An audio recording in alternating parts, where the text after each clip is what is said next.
An author study presentation on David Shannon. David Shannon is an American author, illustrator, husband, and father that has a lot of valuable skills that are reflected in his great creations. Shannon has created over 35 children's books that vary in genre, themes, lessons, and inspiration. That inspiration that he finds from personal experiences and interests. Now Shannon is even inspiring his daughter to make her own books. He is now 60 years old and lives in Los Angeles. Along with Shannon's creations being so diverse, his creative artwork and literature developments have won so many awards. He mostly writes and illustrates his books, uses vibrant colors throughout making his books, and makes them humorous, which are full of lessons. Shannon actually shared in an interview that when he is researching books for inspiration, he buys them from the bookstore because library checkout timeframes just don't cut it for him. No David was created by Shannon when he was just 5 years old. Can you believe that? One day, Shannon's mother showed him his rough draft he had made when he was just a child, and he knew exactly that he wanted to release a book on it. This realistic fiction book shines light on the actions that he would get in trouble for, such as picking his nose and taking cookies from the cookie jar, but with his mother always reassuring her love for him.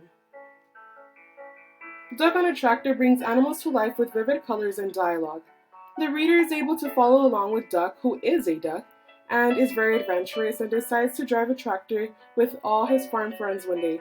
Whether one is in the suggested grade levels or is a guided learner, this book is able to shock with its unexpected ending.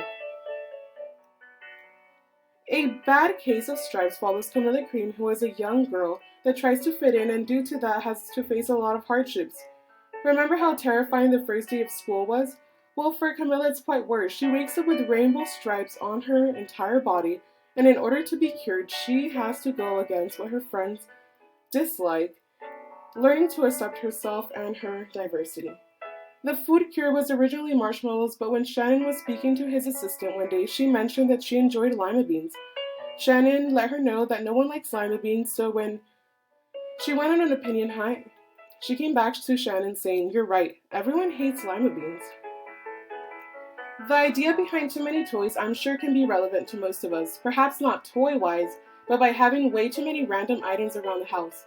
This book follows a young boy who has an exaggerated amount of toys which have made his home hazardous. One day when his mother decides to ask him to get rid of some toys, Spencer shouts out every possible valid reason to not let them go, like, "Grandma gave it to me." This storyline can support introducing personal responsibility and the act of donating to a child. Alice the Fairy shines light on a young girl named Alice who is full of imagination and believes that is a fairy who can change her father into a horse, disappear, and even fly, with her ultimate goal being to join advanced fairy school. The storyline is humorous and full of creativity, which is very similar to David Shannon's comic character David. Shannon demonstrates quality throughout his work by making use of all literary elements, presenting relevant scenarios and characters, providing illustrations and text that enhance the story and are engaging for any reader. Shannon's imagination and creativity has led to the development of highly recommended books worldwide, such as these portrayed here. Thank you so much for watching.